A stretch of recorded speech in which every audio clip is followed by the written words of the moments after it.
یاد رکھو کہ اگر اللہ تمہیں کوئی تکلیف پہنچا دے تو اس کے علاوہ اس تکلیف کو دور کرنے والا اور کوئی نہیں، اور اگر وہ تمہارے لیے بھلائی کا ارادہ کر لے تو اس اللہ کے فضل اور مہربانی کو تم سے کوئی ہٹا نہیں سکتا۔ وہ جسے چاہتا ہے اپنی رحمت سے نوازتا ہے اپنے بندوں میں سے، وہو الغفور الرحیم، اور وہ بہت بخشنے والا اور ہمیشہ رحم کرنے والا۔ صدق اللہ العظیم۔ سفر کا مہینہ چل رہا ہے، اور اس مہینے میں ایک خاص موضوع جو علماء کی گفتگوؤں کا بنتا ہے، عنوان بنتا ہے، اور اس کی وجہ عوام الناس کے تصورات اور خیالات ہیں کہ سفر کے مہینے کے اندر نحوست ہوتی، اور خاص طور پہ پہلے جو اس کے 13 یا 14 دن ان کے بارے میں کہا جاتا ہے کہ ان میں نحوست ہوتی ہے، یا پھر پورا مہینہ سفر کا منحوس ہے۔ اور نبی کریم صلی اللہ علیہ وآلہ وسلم کے فرامین کی طرف اگر نگاہ ڈالیں تو سمجھ میں بات یہ آتی ہے کہ یہ تصور آج کا نہیں، یہ بہت پرانا تصور،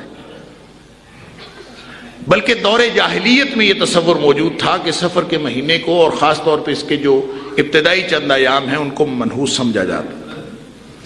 اسی طرح بعض اوقات ہم نحوست کے اعتبار سے بدھ کو بھی بہت سارے لوگ منحوس سمجھتے ہیں کہ یہ دن جو ہے یہ اچھا نہیں۔ علاوہ ازیں مختلف اوقات کو بھی کچھ لوگوں نے منحوس بنایا ہوا ہے۔ پھر بعض جگہیں ایسی ہیں ہمارے اندر اس طرح کے بہت سارے تصورات پائے جاتے ہیں۔ بعض اوقات ہم کسی چیز کو، کسی شخصیت کو منحوس قرار دے دیتے ہیں کہ کوئی بچہ پیدا ہو جائے اور اس کے بعد کچھ مصیبتیں آ جائیں تو آدمی اس کے ساتھ منسوب کر لیتا ہے، یہ بچہ جو پیدا ہوا ہے میرے گھر مصیبتیں لے کے آیا ہے۔ پھر بعض جگہوں کے حوالے سے کہ یہ گھر میرے لیے منحوس ہے، یہ گھر میرے لیے اچھا نہیں ہے، فلاں دکان میں خرید بیٹھا ہوں وہ دکان اچھی نہیں ہے میرے لیے۔ زمانی اعتبار سے اور مکانی اعتبار سے بہت سے تصورات جو ہیں وہ ان کے ساتھ جڑے ہوئے ہیں، اور یہ ایک قدیم دور جاہلیت سے چلا آتا ایک تصور ہے۔ بلکہ اس کو اگر اور تھوڑا ایکسٹینڈ کر لیجئے، تھوڑا وسیع کر لیجئے، تو کچھ واقعات، کچھ ایونٹس ایسے ہیں کہ اس کے بارے میں ہمارا خیال ہے کہ چیزیں منحوس ہوتی ہیں یا مبارک ہوتی ہیں، اور پھر اس نحوست سے بچنے کے لیے ہم نے اپنے اپنے طریقے بنائے ہوئے ہیں، اور وہ جو طریقہ ہم نے نحوست سے بچنے کے لیے بنایا ہے وہ اٹ سیلف نحوست کی علامت ہے اور بدشگونی کی علامت ہے۔ کسی چیز کے اندر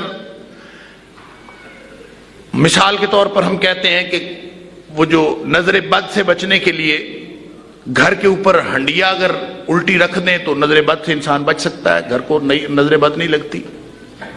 گاڑیوں کے اوپر آپ نے پرانا جوتا باندھا ہوا دیکھا ہوگا، گھروں کے اوپر لوگوں نے جوتا باندھا ہوا ہے، اور وہ کسی نحوست سے بچنے کے لیے، حالانکہ یہ خود نحوست۔ اور یہ اس طرح کے تصورات بہت سے پائے۔ کالی بلی راستہ کاٹ جاتی ہے تو اس کالی بلی بیچاری کا کیا قصور جو راستہ کاٹ گئی، اس کی وجہ سے ہم کہتے ہیں کہ اس نے راستہ کاٹا ہے، حالات خراب ہو گئے۔ راستے میں ایک فقیر آ گیا، اس نے صدا لگائی، میں تو اچھا بھلا گھر سے نکلا تھا، فقیر نے صدا لگائی، میرا سارا کام خراب ہو گیا، یہ منحوس ہے۔ اللہ حاضل قیاس، یہ ایک پورا ایک جہان ہے توہمات کا، بدشگونیوں کا اور منحوس سمجھنے کا۔ اس کے اندر ایک بات یہ ہے جس کو ہم کہتے ہیں سفر کے مہینے کے کچھ دن۔ اللہ تعالیٰ نے انہی دنوں میں سے کچھ دنوں کو مبارک دن قرار دیا ہے، انہی دنوں میں سے کچھ دنوں کو منحوس دن قرار دیا۔ کوئی چیز اپنی جگہ پر، اپنی نوعیت کے اعتبار سے، چاہے وہ زمانی ہو چاہے وہ مکانی ہو، کوئی جو اس کا تعلق زمان سے ہو، وقت کے ساتھ، چاہے اس کا تعلق جگہ کے ساتھ ہو، کوئی چیز اپنی نوعیت میں نہ مبارک ہوتی ہے نہ منحوس ہوتی ہے۔ اب مثال کے طور پر اگر دن منحوس ہوتے ہیں نا، یہ دنوں میں جو بدھ کے دن کا جو تصور ہے، اس کے پس منظر میں وہ ایک تصور ہے کہ اسرائیلی روایات میں یہ ہے کہ جو قوم عاد پر عذاب آیا تھا وہ بدھ کے دن آیا، لہذا بدھ کا دن جو ہے وہ بڑا خاص دن ہو گیا اور نحوست کے اعتبار سے. اور قرآن میں اللہ تعالیٰ نے کہا بھی ہے سورہ حامیم سجدہ کے اندر اللہ تعالیٰ نے فرمایا ہے کہ قوم عاد پہ جو عذاب آیا تھا وہ منحوس دن تھے. اللہ نے قرآن میں کہا فارسلنا علیہم ریحا صرصرا، ہم نے ان کے اوپر باد صرصر اور ایک سخت قسم کی آندھی جس کے اندر آگ تھی وہ ہم نے بھیجی فی ایام نحسات، منحوس دنوں کے اندر. یعنی وہ دن منحوس ہو گئے جن دنوں میں قوم عاد کے اوپر عذاب آیا، وہ دن منحوس ہو گئے. لنذیقہم عذاب الخزی فی الحیات الدنیا، ہم نے ان منحوس دنوں میں ان کے اوپر عذاب بھیجا تاکہ ہم ان کو رسوائی کا عذاب چکھائیں دنیا کی زندگی میں. وَلَعَذَابُ الْآخِرَةِ أَخْزَىٰ، جو آخرت کا عذاب ہے وہ تو زیادہ رسوا کن ہے. اللہ اکبر. وَهُمْ لَا يُنصَرُونَ، اور اس دن مدد کرنے والا بھی کوئی نہیں ہوگا. منحوس دنوں میں عذاب. جبکہ اب آپ اگر قوم عاد کی تاریخ پڑھیں تو روایات میں آتا ہے کہ ان کے اوپر یہ جو باد صرصر چلی تھی نا، یہ قرآن کہتا ہے 7 لیال و 8 ایام، 7 راتیں اور 8 دن چلی تھی. 7 راتیں اور 8 دن اگر وہ چلی تھی اور وہ سارے دن تھے منحوس ایام نحسات، تو پھر دن باقی کون سا بچا؟ یہ جمعہ مبارک کیسے رہ گیا؟ جمعرات مبارک کیسے رہ گئی؟ شب جمعہ کیسے رہ گئی؟ یہ جو مبارک گھڑیاں سوموار اور جمعرات کی رہ گئیں وہ کیسے رہ گئیں؟ اگر قوم عاد پر عذاب آنے کی وجہ سے نحوست ہوتی ہے تو پھر نحوست تو سارے دنوں پر 7 راتیں اور 8 دن قرآن کہہ رہا. پھر اس کا مطلب ہے نحوست تو سارے دنوں میں ہوگی. ایسا نہیں، دن وہی ہوتے ہیں لیکن وہ کسی کے کردار کی وجہ سے، کسی کے کرتوتوں کی وجہ سے منحوس ہوتے ہیں. دن وہی ہوتے ہیں کسی کے اچھے اعمال کی وجہ سے وہ مبارک ہو جاتے ہیں. اس کا تعلق دن کی نوعیت کے ساتھ نہیں ہے، اس کا تعلق لوگوں کے اعمال کے ساتھ. ہم نحوست سے بچنے کے لیے اپنے دنوں کو منحوس بنا رہے ہیں، ہم نحوست سے بچنے کے لیے اپنے مکان کو منحوس بنا رہے ہیں، ہم نحوست سے بچنے کے لیے اپنی گاڑی پر جوتا باندھ کے اس کو منحوس بنا رہے ہیں. بظاہر ہمارا خیال یہ ہے کہ ہم بدشگونی سے بچ رہے ہیں یا ہم کسی ایسی چیز سے بچ رہے ہیں. بنیادی طور پر یہ عقیدے کی کمزوری ہے. اصل بیماری نہ کسی گھر میں ہے، نہ کسی جگہ میں ہے، نہ بیچاری بلی میں ہے، نہ اس کوے میں ہے جو منڈیر پہ بولے تو مہمان آ جاتے ہیں. کسی کا کوئی قصور نہیں، نہ اس جوتے کے اندر کوئی تاثیر ہے. اللہ اکبر. جس کو الٹا لٹکا کے ہم سمجھتے ہیں کہ نحوست سے بچ جائیں گے، نہ اس ہڈیا کے اندر کوئی تاثیر ہے. ہر قسم کی تاثیر تو اللہ کے ہاتھ میں ہے. عقیدہ ہمارا یہ غلط ہوا ہے، جو چیز فائدہ نہیں دے سکتی، نقصان نہیں دے سکتی. اللہ تعالیٰ نے کچھ فائدے اور نقصان کے ظاہری اسباب بنائے. جیسے ہم پانی پیتے ہیں تو پیاس بجھانے کے لیے پانی اللہ نے بنایا ہے. پانی کے اندر اللہ نے تاثیر رکھی ہے کہ وہ پیاس بجھائے، لہذا ایک کنیکشن ہے پانی کے ساتھ. وَجَعَلْنَا مِنَ الْمَاءِ كُلَّ شَيْءٍ حَيٍّ، ہم نے پانی کے ساتھ ہر چیز کو زندگی بخشی ہے. پانی زندگی کی علامت ہے. زندگی کے اندر، پانی کے اندر زندگی اللہ نے رکھی ہے. لہذا پانی پیتے ہوئے کسی کے دل میں یہ خیال نہیں ہوتا کہ یہ پانی کے اندر اپنی تاثیر ہے، بلکہ یہ تاثیر اللہ نے اس کے اندر رکھی. اس کا تعلق زندگی کے ساتھ ہے. اسی طرح ہم کوئی بھی خوراک لیتے ہیں، کوئی بھی چیز کھاتے ہیں، اس کے اندر اللہ نے غذائیت رکھی ہے اور غذائیت کی بھی مختلف اقسام رکھی ہیں. جب ہم وہ کھاتے ہیں تو ہمارا یہ عقیدہ ہرگز خراب نہیں ہوتا. عقیدے کی خرابی کا اس کے ساتھ کوئی پہلو نہیں. ہم یہی سمجھ رہے ہوتے ہیں کہ ہمارے اللہ نے ہمیں پانی دیا اور ہمارے اللہ نے ہمیں کھانا دیا، اور کھانا کھانے کے بعد ہم کہتے ہیں الحمدللہ الذی اطعمنی ھذا من غیر حول منی ولا قوہ. اللہ تیرا بڑا شکر ہے، اس ذات کا شکر ہے جس نے کھلایا اور پلایا. من غیر حول منی ولا قوہ، میرے پاس نہ کوئی طاقت تھی لینے کی نہ کوئی کھانے کی، میری طاقت توفیق کے بغیر اللہ نے مجھے عطا فرمایا۔ الحمدللہ الذی اطعمنا وسقانا وجعلنا من المسلمین، اس کا شکر ہے، اس کی تعریف ہے جس نے ہمیں کھلایا پلایا مسلمان بنایا، سارا کچھ اس کے ہاتھ، غذائیت اس کے ہاتھ میں، پانی، لیکن اس کا ایک کنیکشن اللہ نے بظاہر رکھا، وہ اندر غذا جاتی ہے، وہ جسم پر اثر کرتی ہے، یہ اللہ نے ظاہری اسباب رکھے ہیں، اور ان اسباب کی وجہ سے اس کی تاثیر سے انکار ممکن نہیں جو اللہ نے تاثیر رکھی۔ لیکن اگر کوئی شخص کہے کہ پانی وہاں رکھ دو اور خود یہاں بیٹھ جاؤ، تمہاری پیاس بجھ جائے گی، بجھ سکتی۔ اور اگر کوئی عقیدہ رکھے کہ پھر بھی پانی پیاس بجھا دے گا پیے بغیر، وہ جو ظاہری اسباب اللہ نے رکھے اس کے بغیر، وہ جو تاثیر اللہ نے اس کے اندر رکھی ہے اس کے بغیر، اگر کوئی شخص یہ عقیدہ رکھے تو یہ عقیدہ شرک ہے، اس کو کہتے ہیں بدشگونی لینا۔ اس کے ساتھ ایک کوئی بھی کسی قسم کا عقیدہ اچھا رکھے یا برا رکھے، کسی نے اگر یہ عقیدہ رکھا کسی بھی چیز کے بعد، دوائی کھاتے ہیں نا، دوائی کھانا تو شرک نہیں ہے، لیکن کسی شخص نے کڑا پہن لیا، یہ کڑا مجھے شفا دے گا، اب کڑا تو معدے میں نہیں جاتا نا، کڑے کا تو اس نظام انہضام کے ساتھ کوئی تعلق نہیں، اس جزو بدن بنانے کا جو اللہ نے نظام بنایا ہے اس کے ساتھ اس کا کوئی تعلق نہیں، پھر بھی آدمی سمجھے ما فوق الاسباب، یہ کڑا پہنوں گا شفا ہو جائے گی، پیتل کی انگوٹھی پہنوں گا یہ فرق پڑے گا، عقیق پہنوں گا یہ ہوگا، فلاں پہن لوں گا یہ ہوگا، ہاتھ میں لوہا پکڑ لوں جن شیطان سے محفوظ رہوں گا۔ اللہ حاضر القیاس، جس نے اس میں تاثیر سمجھی۔ نبی کریم صلی اللہ علیہ وسلم نے ایک شخص کو کڑا پہنے ہوئے دیکھا، ایک لڑکے کو، آپ نے فرمایا کیوں پہنا ہے؟ کہتا ہے جی یہ علاج ہے بیماری کا، اس لیے پہنا۔ نبی کریم صلی اللہ علیہ وسلم نے اس کو کہا اس کو توڑ دو، اس کو اتار دو، اس لیے کہ یہ تمہاری بیماری میں تو اضافہ کر سکتا ہے، یہ تمہیں شفا نہیں دے سکتا، وہ توڑو اس کو۔ نبی کریم صلی اللہ علیہ وسلم نے ساتھ توڑ دیا، توڑنے کے بعد فرمایا اگر تو اس طرح مر جاتا نا اس کڑے کے ساتھ تو جہنم میں جاتا۔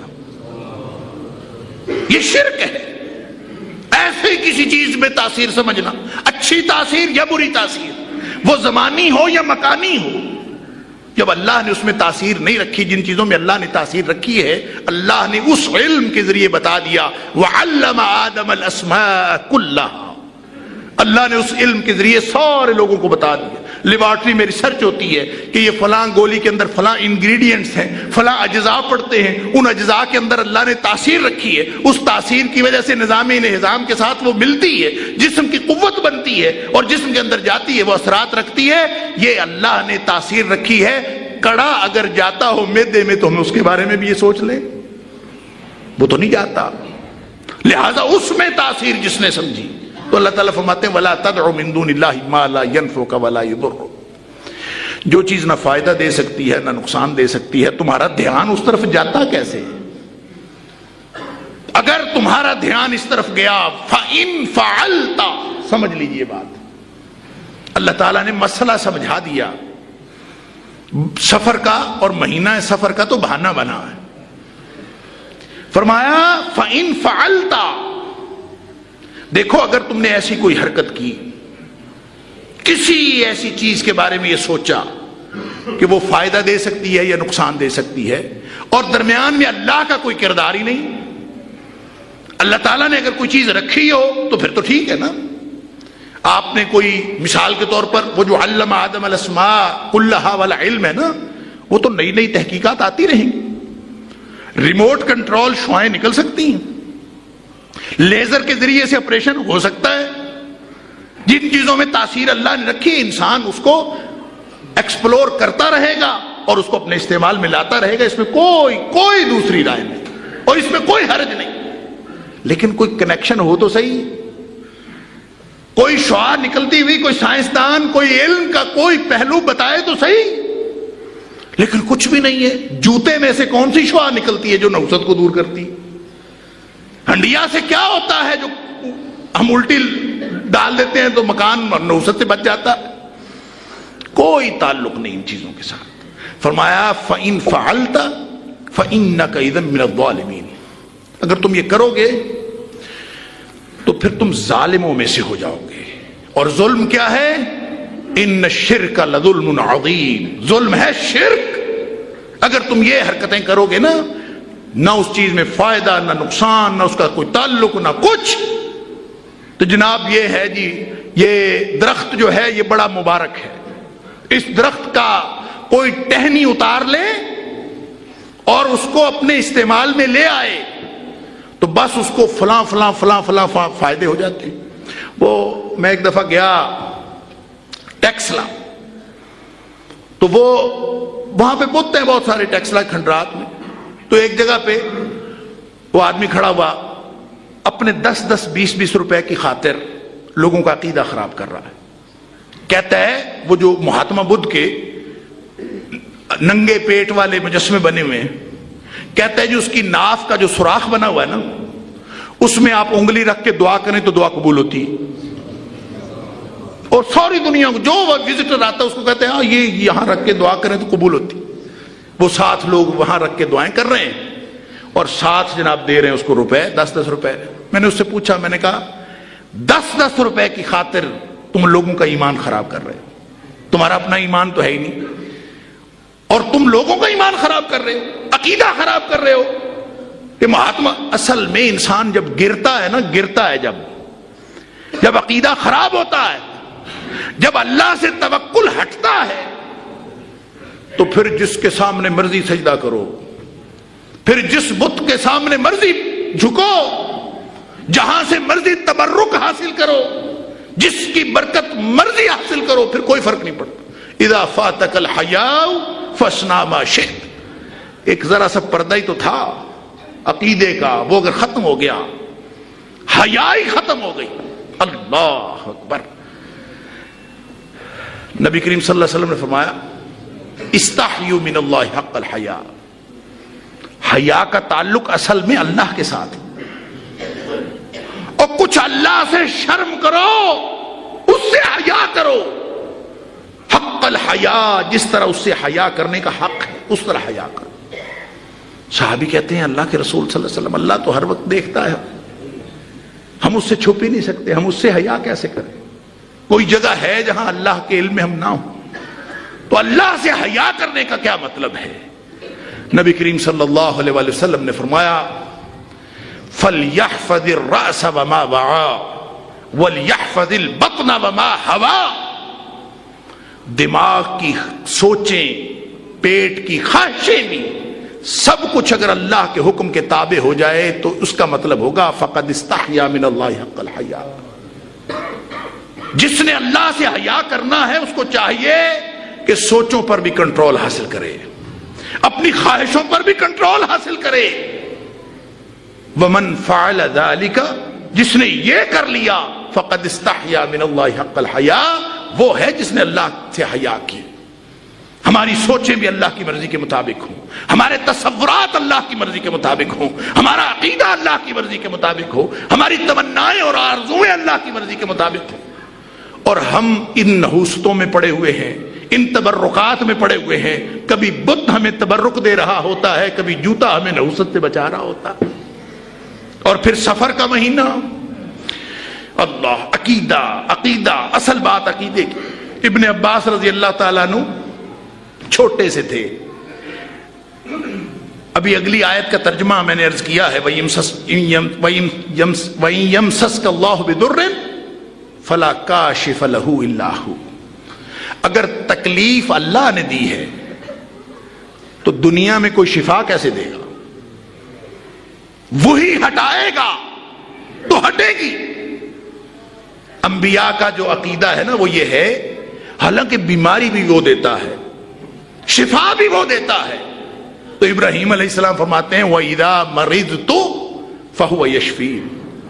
بیمار میں ہوتا ہوں اپنی غلطی سے، شفا وہ عطا فرماتا ہے اپنی رحمت سے. یہ عقیدہ ہے. تو فرمایا کہ اگر تمہیں کوئی مصیبت آ جائے تو ہٹائے گا کون؟ تکلیف آ گئی تو کون ہٹائے گا؟ کوئی نہیں ہٹا سکتا سوائے اللہ کے. اور فرمایا اگر وہ اللہ تمہارے اوپر فضل کرنا چاہے